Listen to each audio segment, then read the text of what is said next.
बोलो सदगुरु भगवान की जय। सासंग जी, बड़े प्यार और सत्कार के साथ बोलना जी। धन निराकार जी, जय गुरुदेव। धन निराकार जी। आदि गुरु नमस्कार निराकार, श्री सतगुरु चरण ओत प्रोत परवेश। एक अनेक विस्तार रब नमस्कार, बूटा चरण घट घट में परवेश। धन धन मेरे सदगुरु पूर्ण गुरु महताब, बार बार करु वंदना नमस्कार हर बार। बार बार करु वंदना नमस्कार हर बार।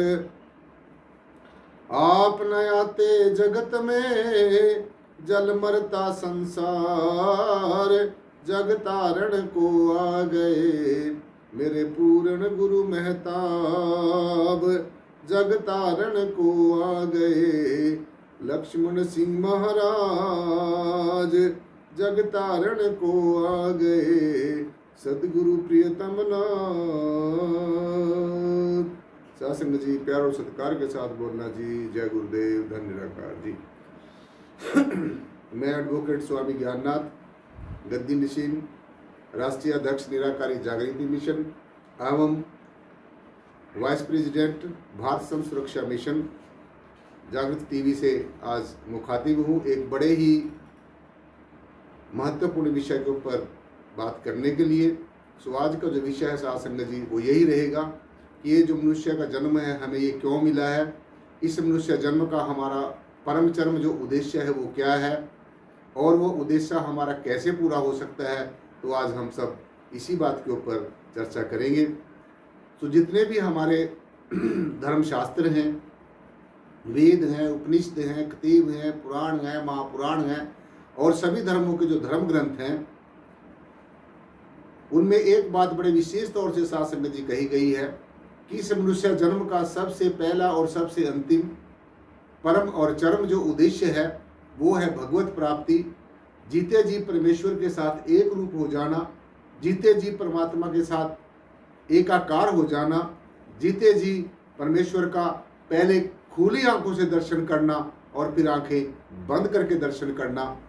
सभी वेदों, शास्त्रों, उपनिषदों, पुराणों, महापुराणों का ये कथन है कि इस मनुष्य जन्म का यही हमारा उद्देश्य है। सो आज हम सब के सामने ये सवाल उठता है कि वो परमेश्वर कौन है, वो परमात्मा क्या है, कैसा है। और जैसे हम सभी धर्म ग्रंथों में पढ़ते हैं, पठन पाठन करते हैं, वाणियों में अपने गुरु रहबरों की वाणियों में पढ़ते हैं साधसंग जी, और संत महापुरुषों के मुखारबिंद से सुनते हैं, सत्संग में सुनते हैं कि परमेश्वर जो परमात्मा जिसने सारी सृष्टि की संरचना की है, जो ब्रह्म के रूप में सारी सृष्टि की संरचना करता है, श्री हरि विष्णु के रूप में सारी सृष्टि की परवरिश करता है, और देव आदिदेव भगवान शिव के रूप में सारी सृष्टि का संहार करता है, और अनेकों दिव्य शक्तियां जिसके अधीन काम करती हैं, जो खंडों ब्रह्मांडों का मालिक है, अनेकों नियामतों का मालिक है। तो ऐसी हस्ती को कैसे जाना जाए, कैसे पहचाना जाए, क्या किया जाए, कैसे किया जाए, किसके पास जाया जाए, किस गुरु को मिला जाए, किस मंत्र का जाप किया जाए। तो आज हमने सासंग जी ये जो बात है स्पष्ट तौर से समझनी है। तो जैसे सब जगह ये कहा गया है कि परमेश्वर इस सारी सृष्टि के कण कण में व्यापक है, इस सारे अखिल ब्रह्मांड के रोम रोम में रमा हुआ जो राम है, जो एक ऐसी सत्ता है जो गुण और अवगुण से परे निर्गुण स्वरूप है, और जो रंग रूप आकार से परे निराकार स्वरूप है, जो सर्वाधार है, हमारा जो मूल है, जो सभी वेदों शास्त्रों ग्रंथों का सार है, सभी वेदों ग्रंथों शास्त्रों का जो आधार है। आज सासंग जी हमने इस बात को समझना है। जब तक हमें परमेश्वर के बारे में जानकारी नहीं है, जब तक हमने किसी को देखा नहीं है, जब तक हमने किसी की पहचान नहीं है, तो तब तक हम उस अमुख्य निशान के पास नहीं पहुंच सकते। ठीक इसी प्रकार से जब तक हमें परमेश्वर की जानकारी नहीं है, जब तक हमें परमात्मा के बारे में पता नहीं है, जब तक हमें परमेश्वर परमात्मा के बारे में ज्ञान नहीं है, पहचान नहीं है, तो साध संगत जी चाहे परमेश्वर परम निर्गुण निराकार सर्वाधार विश्वाधार परम तत्व हमारे चाहे सामने ही खड़ा रहे तो हमें पहचान नहीं होगी, जब तक तो हम परमेश्वर से नहीं मिल सकेंगे। तो सबसे ज्वलंत जो बात है, सबसे महत्वपूर्ण जो बात है वो यही है कि हमारे जीवन के अंदर, इस मनुष्य जीवन में हमारा जो स्पिरिचुअल गाइड है, हमारा जो पथ प्रदर्शक है, हमारा जो हमें जो रास्ता दिखाने वाला है साध संगत जी, वो ब्रह्म ज्ञानी होना चाहिए, वो ब्रह्म को जानने वाला होना चाहिए, वो परमेश्वर का जानकार होना चाहिए। क्योंकि जिसने परमात्मा को देखा है वही दिखा सकता है, जिसने परमात्मा को जाना है वही जना सकता है, जिसने परमेश्वर का साधना और आराधना करके अनुभव किया है वही हमें अनुभव करा सकता है। तो इसलिए सबसे महत्वपूर्ण जो बात है हमारे जीवन में, मनुष्य जीवन में, वो यही है कि हमारा सदगुरु परिपूर्ण हो, हर एक तरीके से परिपूर्ण हो, हर एक तरीके से एब्सोल्यूट और कंप्लीट हो, और परमेश्वर का जानकार हो, परमात्मा को देखने वाला हो, परमेश्वर के बारे में पूरी कंप्लीट जानकारी हो। ऐसा सदगुरु हमारे जीवन में होना बहुत ज़्यादा जरूरी है। ऐसा सदगुरु हमारे जीवन में होना जरूरी है जो हमें परमात्मा का पल भर में खुली आंखों से दर्शन करा सके। ये बात आपको बड़ी अजीब सी लगती होगी भी, क्या परमात्मा को देखा भी जा सकता है? बिल्कुल देखा जा सकता है। जैसे मैं आपको देख रहा हूं ऐसे हम परमात्मा को भी देख सकते हैं। जैसे हम सारी सृष्टि को आंखों से देख रहे हैं, ऐसे हम इस सृष्टि का जो सृष्टा है, इस सृष्टि का जो दृष्टा है, इस सृष्टि का जो साक्षी है, जो हरेक कृत्य का साक्षी है, ऐसी हस्ती को हम खुली आंखों से भी देख सकते हैं। और मैं आपको बताना चाहूंगा साध संगत जी कि अगर संसार के अंदर कोई दर्शन करने के लायक कोई है तो वो परमेश्वर है, परब्रह्म निर्गुणाकार सर्वाधार विश्वाधार परम तत्व है। और अगर परमेश्वर को मिलने की कोई युक्ति है, कोई ज्ञान युक्ति है, कोई योग है, कोई युक्ति है, तो वो सिर्फ और सिर्फ ब्रह्म ज्ञान है, अपने निज स्वरूप आत्मा का ज्ञान है। इसके अलावा और कोई सहज और सटीक काम और जो युक्ति नहीं है, कोई ऐसा सहज और सटीक कारगर तौर तरीका नहीं है। तो इसलिए सदगुरु हमारा ऐसा होना चाहिए जो हमें परमेश्वर के द्वार तक पहुंचा दे, जो हमें परमेश्वर की पहचान करा दे, जो हमें परमात्मा से पल भर में मिला दे। सो ये कोई मेरी अपनी बनाई हुई बात नहीं है साध संगत जी। इस बात की गवाही हमारे सभी धर्मों के धर्मशास्त्र, वेद, कतेब और भी उपनिषद पुराण सभी पुकार कर कह रहे हैं। जैसे उदाहरण के तौर पर अष्टावक्र जी महाराज ने राजा जनक को एक पल भर में परमेश्वर का दर्शन दीदार करा दिया। राजा जनक ने अष्टावक्र को कहा कि मुझे ऐसा सदगुरु चाहिए, मुझे ऐसा आध्यात्मिक गुरु चाहिए, मुझे ऐसा स्पिरिचुअल गाइड चाहिए जो परिपूर्ण हो और जिसने परमात्मा को देखा हो, और जो मुझे इतनी देर में दर्शन परमात्मा का करा दे जितनी देर में पैर को रखकर घोड़े की जो रकाब होती है उसमें रखने में, जितनी नीचे से पैर उठाकर जो उस रकाब में रखने का जो समय लगता है, जितना समय लगता है, इतनी देर में मुझे परमात्मा का कोई दर्शन करा दे, तो मैं ऐसे सदगुरु की मुझे तलाश है। तो अष्टावक्र जी महाराज जो समय के ब्रह्म ज्ञानी, ब्रह्म वेता, तत्वदर्शी, आत्मदर्शी गुरु थे, उन्होंने कहा कि हे राजन, ऐसा हो सकता है, आप एक पल भर के अंदर परमात्मा को देख सकते हैं, खुली आंखों से देख सकते हैं, आंखें बंद करके भी देख सकते हैं, ऐसी ज्ञान की युक्ति है। तो अष्टावक्र जी महाराज ने साध संगत जी राजा जनक को बाखूबी वो ज्ञान दिया और एक पल भर में परमेश्वर का दर्शन दीदार करा दिया। तो मैं आपको बताना चाहूंगा कि वो जो ज्ञान अष्टावक्र जी महाराज ने राजा जनक को दिया था, यही ज्ञान भगवान राम को वशिष्ठ मुनि जी महाराज ने दिया, और यही निज स्वरूप आत्मा का ज्ञान अपने आप को जानने की विद्या कला भगवान कृष्ण ने अर्जुन को बतलाई, और यही ज्ञान स्वामी रामानंद जी महाराज ने परम पूजनीय वंदनीय सदगुरुदेव रविदास जी महाराज को, गुरु रविदास जी महाराज को यह ज्ञान दिया। और तभी उन्होंने कहा कि तो ही मोही मोही तो ही अंतर कैसा, कनक कटक जल तरंग जैसे, यानी कि उन्होंने परमेश्वर का साक्षात्कार किया। गुरु रविदास जी महाराज ने परमात्मा को देखा, जाना, पहचाना, और साक्षात्कार किया, बखूबी खुली आंखों से दिए साक्षात्कार किया, दर्शन दीदार किया, तभी उन्होंने कहा कि ये परमेश्वर तेरे में और मेरे में क्या फर्क है। तो ऐसे ही गुरु नानक साहब जी महाराज ने भी हमें कहा कि रूप न रेख न रंग त्रय गुण से प्रभु बिन, यानी कि परमात्मा परमेश्वर जो अनेकों खंडों ब्रह्मांडों का मालिक है, अनेकों लौकिक और अलौकिक नियामतों का मालिक है, तो उसका कोई रंग नहीं है, कोई रूप नहीं है, कोई आकार नहीं है। क्यों? क्योंकि संसार के अंदर जितनी भी रंग रूप आकार की जो चीजें हैं जो हम आंखों से अपने देख रहे हैं, वो रंग भी खत्म होने वाला है, रूप भी खत्म होने वाला है, आकार भी खत्म होने वाला है, और जो रंग रूप आकार से बनी हुई चीजें वो सब समाप्त होने वाली हैं, फना होने वाली हैं, उनका जो नाम है वो भी फना होने वाला है। तो जो निर्गुण है, गुण अवगुण से परे निर्गुण स्वरूप है, जो रंग रूप आकार से परे निराकार स्वरूप है, साध संगत जी, ये जो निराकार सत्ता है, जो सृष्टि के रोम रोम में कण कण में व्यापक है, यही सत्य है, यही पहले भी सत्य थी, अब भी सत्य है, आगे भी सत्य रहेगी। तो इसलिए जो ये ज्ञान की जो युक्ति है, ये जो ब्रह्म ज्ञान की जो युक्ति है, जिसके ब्रह्म ज्ञान के इशारे मात्र से ही सदगुरु, जो समय का सदगुरु होना चाहिए। देखो ये बात बड़ी इंपॉर्टेंट है और ये सोचने वाली विचार करने वाली विषय है ये, कि हमारा जो सदगुरु है वो समय का होना चाहिए, जो हमें आमने सामने बिठाकर इस रहस्य को भली भांति समझा दे, ऐसा सदगुरु होना चाहिए। जो हमारे गुरु साहबान पहले हो चुके हैं साध संगत जी, वो हमारे आइडल हैं, वो हमारे आदर्श हैं, उनकी हमने वाणी से प्रेरणा लेनी है कि वो हमें क्या कहना चाहते थे। मात्र उनके चित्र बनाकर उनको पूजने से, उनके चित्रों का ध्यान करने से हमारा काम चलने वाला नहीं है। चित्रों के साथ साथ में सदगुरु के चरित्र की भी साध संगत जी पूजा होनी चाहिए। सदगुरु का चरित्र भी हमें पता होना चाहिए कि सदगुरु ने हमारे क्या कहा है, हमारे संत महापुरुषों ने हमें क्या कहा है, क्या संदेश दिया है, क्या उपदेश दिया है।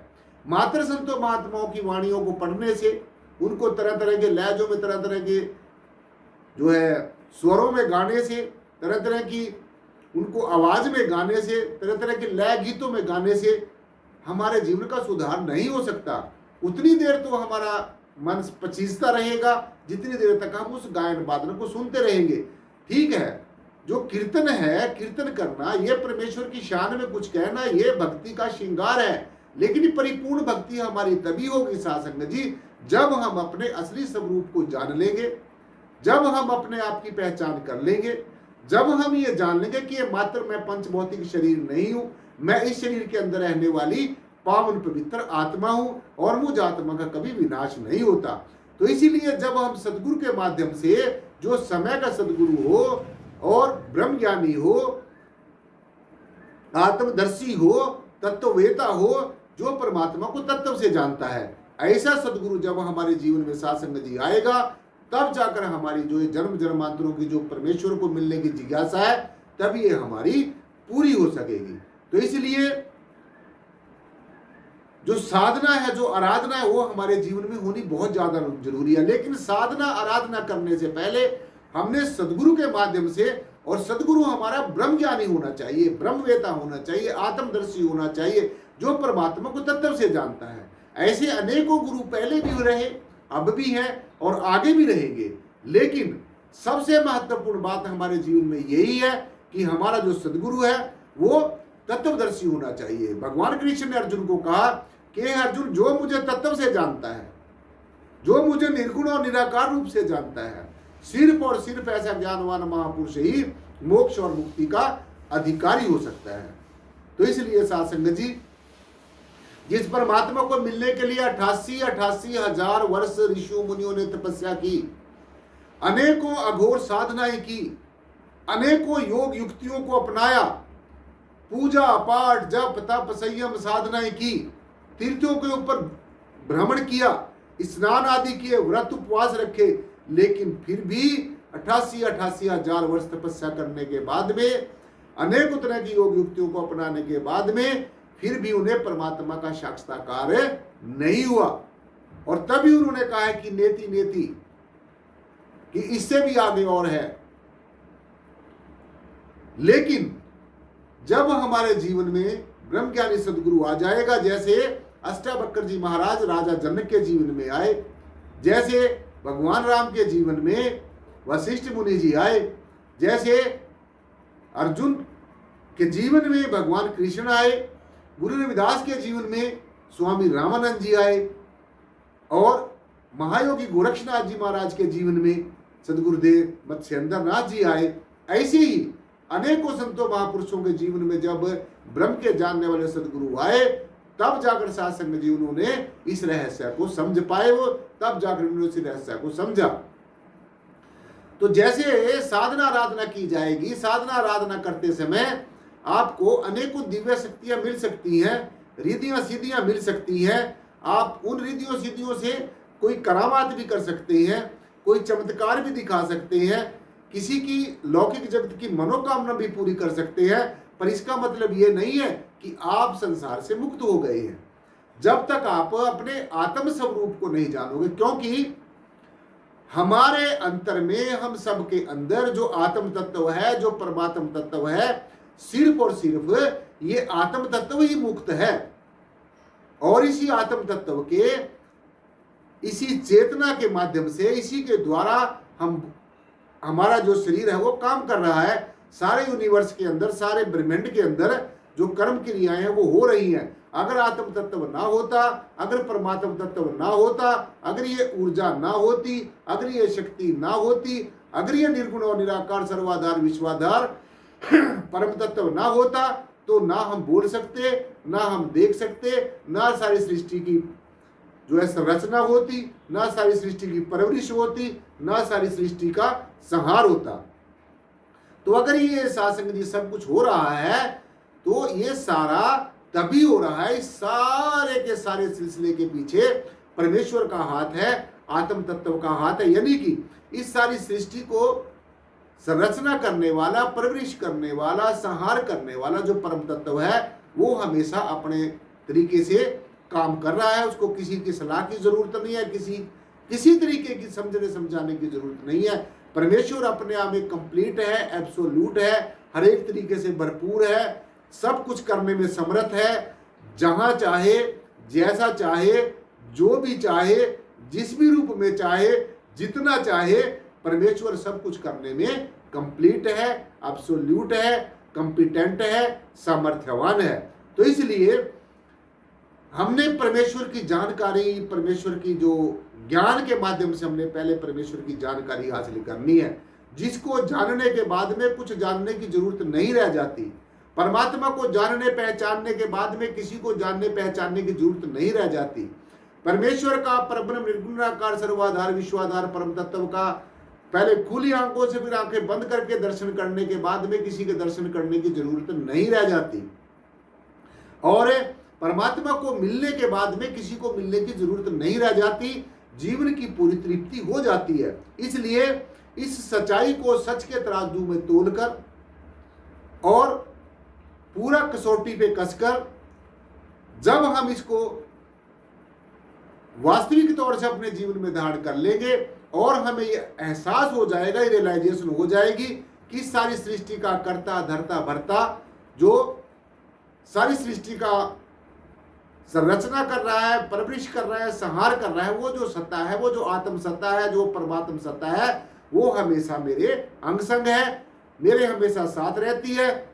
और मैं परमेश्वर का अंश आत्मा हूं, मुझ आत्मा का कभी भी विनाश नहीं होता है।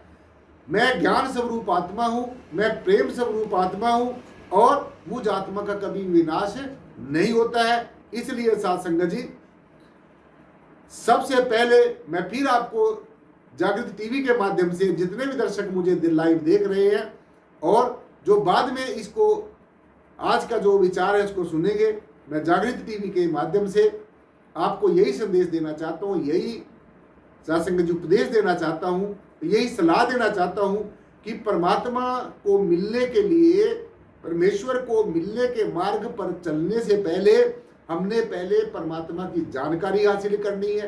हमने पहले परमेश्वर का खुली आंखों से दर्शन दीदार करना है और फिर आंखें बंद करने की जो योग है, युक्ति है, वो सदगुरु के माध्यम से हमने पूछनी है। तभी जाकर हमारा जो मनुष्य जन्म का भगवत प्राप्ति का जो उद्देश्य है, परमेश्वर के दर्शन दीदार करने का उद्देश्य है, वो पूरा हो जाएगा। हमारा जीवन मंगलमय हो जाएगा। परमेश्वर हमारा हो जाएगा, हम परमेश्वर के हो जाएंगे, परमेश्वर हमें स्वीकार कर लेगा, हम परमेश्वर को स्वीकार कर लेंगे और हमारा जीवन कृत्य कृत्य हो जाएगा, धन्य हो जाएगा, मंगलमय हो जाएगा। तो साथ संगत जी, मैं जाने टीवी के जो हमारे एडिटर इन चीफ हैं, बड़े मान और सम्मान के योग्य हैं, मिस्टर शुभम जी, मैं उनका बहुत बहुत धन्यवाद करता हूँ, जिन्होंने आज अपना बहुत ही कीमती समय निकालकर आज हमारे यहाँ पर निराकारी जागृति मिशन का जो आश्रम है यहाँ पर वो आए हैं और हमारे साथ जो उन्होंने ये विचार साझे किए हैं। तो मैं आदरणीय बड़े मान और सम्मान के योग्य जो मिस्टर शुभम जी, मैं उनका बहुत बहुत धन्यवाद करता हूँ निराकारी जागृति मिशन की तरफ से। और ये भी साथ संगत जी कहना चाहता हूँ कि हमारे निराकारी जागृति मिशन में पहले परमेश्वर का खुली आंखों से दर्शन कराया जाता है, पहले पहचान बताई जाती है, तो फिर परमेश्वर का अंतर्मुखी होने का ध्यान कराया जाता है, ध्यान करने की युक्ति बताई जाती है। तो जितने मेरे दर्शक मुझे देख रहे हैं, तो मैं सबसे यही आह्वान करूंगा कि आओ पहले परमेश्वर को खुली आंखों से दर्शन करो और निराकारी जागृति मिशन के साथ जुड़िए, क्योंकि हमारे मिशन का यही उद्देश्य है कि पहले परमेश्वर को जनाएं, पहचान कराएं, खुली आंखों से दर्शन कराएं, ताकि जो हमारी जन्म जन्मांतरों की जो उलझी हुई पहेली है वो सुलझ सके और परमेश्वर का हमें दर्शन दीदार हो सके। इन्हीं वचनों के साथ, इन्हीं विचारों के साथ एक बार फिर जागृत टीवी का बहुत बहुत धन्यवाद। बोलने में कोई त्रुटि हो कुछ के लिए बार बार क्षमा का याचक। जय गुरुदेव, धन गुरुदेव। साथ संगत जी बड़े प्यार और सत्कार के साथ बोलना जी, धन निराकार जी। शुक्रिया। कितनी देर की बनेगी? 20 मिनट की होगी। नहीं, ज़्यादा होगी। हाँ, 20 की तो होगी।